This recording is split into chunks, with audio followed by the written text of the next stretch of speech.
जो उसके साथ बुरी घटनाएं घटित हुई हैं, वह उन्हीं के बारे में सोच सोच करके वह अपने भविष्य के लिए चिंतित होता रहता है।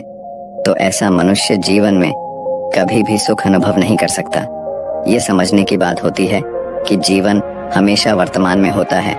अतीत और भविष्य की कल्पनाएं हमेशा मनुष्य को मृत्यु की तरफ ले जाती हैं। इसलिए यह जरूरी हो जाता है कि जिस प्रकार हम अपने शरीर की देखभाल करते हैं, उसे बीमारियों से दूर रखने के लिए उसके अंदर से गंदगी भी साफ करते रहते हैं, ठीक उसी प्रकार समय समय पर हमें अपने मन और मस्तिष्क की भी गंदगी को साफ करते रहना चाहिए, उसकी धुलाई करते रहना चाहिए। इससे आपकी बुद्धि की क्षमता तो तेज होगी ही होगी, साथ ही साथ आप हमेशा आनंद में रहने का रहस्य भी जान पाएंगे। शिष्य ने सवाल किया कि गुरुदेव, इससे पहले कि हम मन और मस्तिष्क पर चर्चा शुरू करें, इससे पहले मैं यह जानना चाहता हूँ कि जिन लोगों के पास सब कुछ होता है वह दुखी क्यों रहते हैं, और जिन लोगों के पास कुछ भी नहीं होता है वे अक्सर आनंद में क्यों होते हैं? यह रहस्य क्या है? इसके पीछे का कारण क्या हो सकता है? गुरु ने उत्तर दिया कि कुछ लोग जीवन में जब सब कुछ हासिल कर लेते हैं और सब कुछ हासिल कर लेने के बाद उन्हें सब चीजों की व्यर्थता का पता चल जाता है। ऐसे लोगों को अक्सर यह एहसास जकड़ लेता है कि मैंने जीवन में कुछ भी पाया, जो कुछ भी किया उससे भले ही मैंने सुख सुविधाएं हासिल कर ली हो, लेकिन मन की शांति अभी भी बहुत दूर है और अधूरी भी है, उस तक मैं पहुंच नहीं पाता। सब कुछ पाकर भी मैं अपने मन को जान नहीं पाया। और जब इंसान को ऐसा लगता है तो उसे महसूस होता है कि जो कुछ भी उसने कमाया है वह कौड़ियों का भाव था। उसने अपना जीवन बेकार की चीजों में यूं ही व्यर्थ कर दिया। और वहीं पर जिस इंसान के पास जीवन में कुछ भी नहीं होता है, उसके पास एक उम्मीद होती है, सब कुछ पाने की लालसा रखता है, और वही लालसा, वही इच्छा उसको जीवन में खुश रखती है, आगे बढ़ाती है और ऊर्जा से वह हमेशा भरा रहता है। गुरु ने अपने हाथ से एक सूखे पेड़ की तरफ इशारा करते हुए कहा कि शिष्य, कभी तो यह पेड़ भी हरा भरा रहा होगा, फलों से लदा हुआ रहा होगा, अनेक प्रकार के पक्षी और जानवर इस पर आराम करते होंगे, इसके फलों को खाते होंगे। इस समय इस पेड़ को भी यह पता नहीं होगा कि एक दिन यह सूख जाएगा और उसकी हालत इतनी बदतर हो जाएगी कि यह किसी को छांव तक नहीं दे पाए, उसके ऊपर पत्ते तक नहीं रह जाएंगे।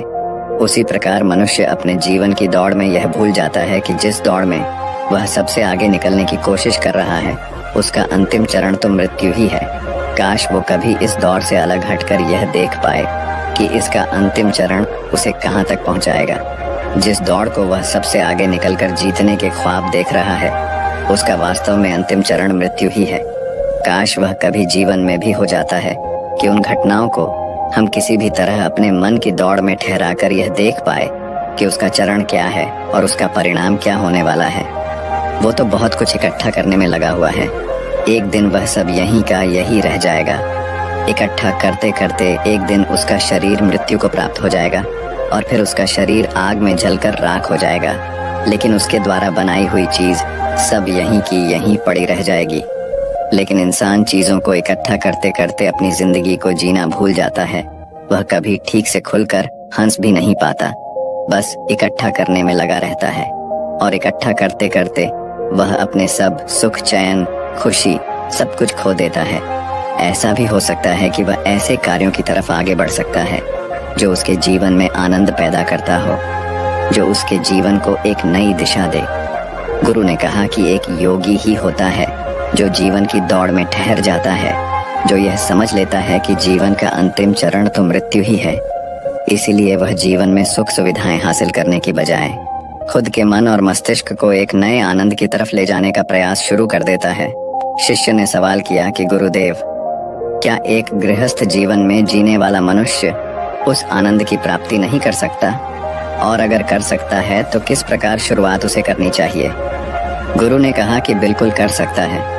गुरु ने उत्तेजित होकर उत्तर दिया कि अगर सभी मनुष्य उस आनंद की प्राप्ति के लिए योगी बनने का निश्चय कर लें तो इससे तो प्रकृति का चलन ही रुक जाएगा, उसकी जो व्यवस्था है वह बिगड़ने लगेगी। एक सच्चा योगी अपने जीवन में खोज करता है और खोज करने के बाद वह गृहस्थ जीवन में किस प्रकार आनंद को प्राप्त किया जा सकता है वह तरीके सभी को बताता है, ताकि मनुष्य अपने गृहस्थ जीवन का पालन करते हुए उस आनंद की प्राप्ति भी कर सके। गुरु ने उस युवक को संबोधित करते हुए उत्तर दिया कि मैंने अपने जीवन में जो खोज की है उसके अनुसार मनुष्य को समय समय पर अपने मन और मस्तिष्क की सफाई करते रहना चाहिए। मनुष्य अपने शरीर पर तो ध्यान दे देता है, लेकिन अपने मन और मस्तिष्क को वह भूल जाता है। उस पर कभी वह ध्यान ही नहीं देता और उसी वजह से मन और मस्तिष्क उसके बूढ़े होते चले जाते हैं। उसमें जवानी रह ही नहीं जाती, और जब उनमें जवानी नहीं रह जाती तो वे नयापन और ताजगी नहीं रह जाती, जिसकी वजह से एक इंसान उदासी से भर जाता है। मन और मस्तिष्क की गंदगी क्या होती है? पहले मैं तुम्हें यह बताता हूँ। हर मनुष्य के जीवन में कुछ ऐसी घटनाएं घटती हैं जिनका उसके मन और मस्तिष्क पर बहुत ही गहरा असर डालती है। वह जीवन पर्यंत उन घटनाओं को भुला भी नहीं पाता, और वही घटनाएं उसके मन में पूरी तरह से पक्की बैठ जाती हैं, जो उसके मन में गांठ बना लेती हैं। और भविष्य में जब भी वह कोई काम करता है तो यह घटनाएं उसको प्रभावित करती हैं। उसके विचारों को, उसके निर्णय को पूरी तरह से यह घटनाएं बदल कर रख देती हैं। ऐसे मनुष्य की दृष्टि भी भ्रमित हो जाती है। वह सत्य स्वरूप को देख ही नहीं पाता। वह उन चीजों को उन घटनाओं से जोड़कर भ्रमित तरीके से देखता रहता है। उदाहरण के लिए, अगर किसी बुरी आंखें वाले आदमी ने आपको धोखा दे दिया है तो आप जीवन पर्यंत बुरी आंखें वाले आदमी को हमेशा धोखेबाज ही समझते रहेंगे। उस पर कभी पूर्ण रूप से आप विश्वास ही नहीं कर पाएंगे। लेकिन समझने की बात यह होती है कि जिस इंसान ने आपको धोखा दिया है, वह धोखा आपको बुरी आंखों से नहीं मिला, वह इंसान के स्वभाव से मिला है।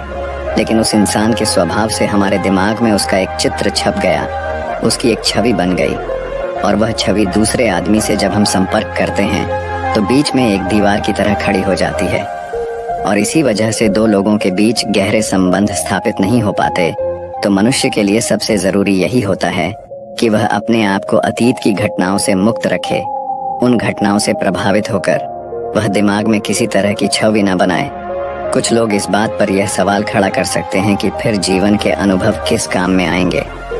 लेकिन समझने की बात तो यह होती है कि हम जीवन के अनुभवों को भी भ्रमित तरीके से जान लेते हैं, सही तरीके से उनसे सीख ही नहीं पाते। शिष्य अपने गुरु की बातों में इतना खो गया कि उसे चलते चलते जंगल के रास्ते में पड़े हुए कांटे दिखाई नहीं दिए, और अचानक उसके पैर में कांटा चुभ गया। गुरु ने उसका कांटा बाहर निकालते हुए उससे पूछा, ये कांटा तुम्हारे पैर में क्यों लगा? इसके पीछे तुम किसे जिम्मेवार मानते हो? गुरु ने कहा कि तुम मुझे भी जिम्मेवार मान सकते हो, क्योंकि मैं तुम्हें ये बातें सुना रहा था। या तुम खुद को भी जिम्मेदार मान सकते हो कि तुम मेरी बातों में इतना खो गए कि तुम्हारा रास्ते पर से ध्यान ही नहीं रहा। या तुम इन पेड़ों को भी जिम्मेवार मान सकते हो जिन्होंने यह कांटे इस रास्ते पर बिछा दिए। तभी शिष्य ने उत्तर दिया कि गुरुदेव, इसमें मैं खुद को ही जिम्मेदार मानता हूँ, क्योंकि आप तो अपना काम कर रहे थे और इस पेड़ ने भी अपना काम किया, पर मैं अपना काम होश पूर्वक नहीं कर पाया।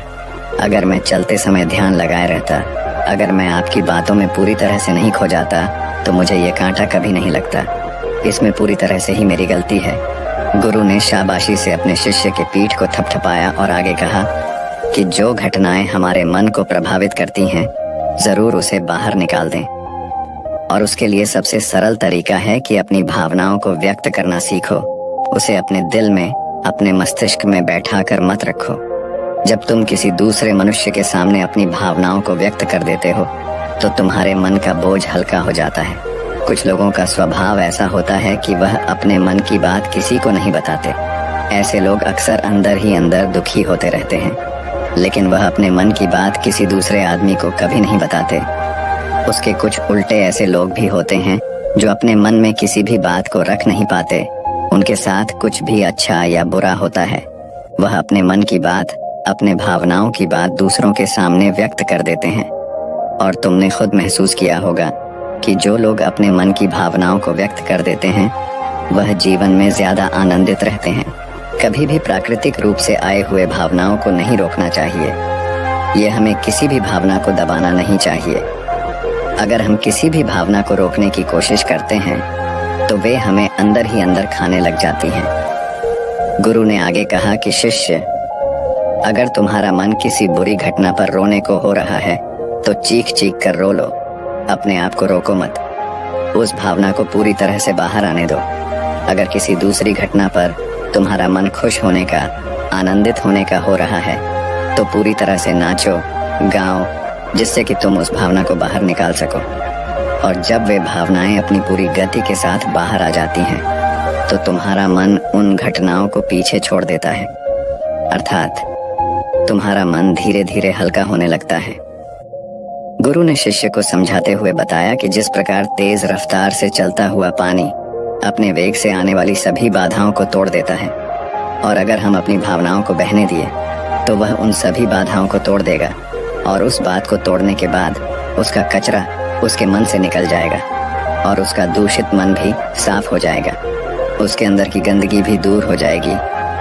अक्सर मनुष्य अपने मन में किसी घटना को दबाकर इसलिए रखता है कि वह सोचता है कि अगर सामने वाले को इस घटना के बारे में पता चल जाएगा तो वह क्या सोचेगा। इसी विचार से वह अंदर ही अंदर खुद दुखी होता रहता है और अपनी भावनाओं को दबाता रहता है, लेकिन सामने वाले को वह कुछ भी नहीं बताता। लेकिन अगर वह हिम्मत करके शुरुआत कर सकता है, अपने अंदर की बात अपने किसी करीबी मित्र को बता दे, तो उसका पूरा जीवन परिवर्तित हो सकता है, उसका जीवन सुखमय बन सकता है।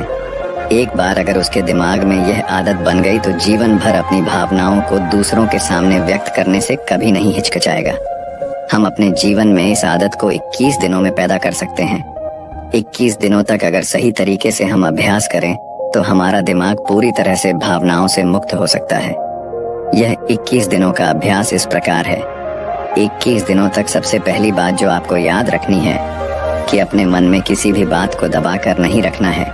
अगर हम किसी मनुष्य के बारे में अच्छा सोचते हैं तो हम उसे करें, अगर बुरा भी सोचते हैं तो भी उसे व्यक्त करें।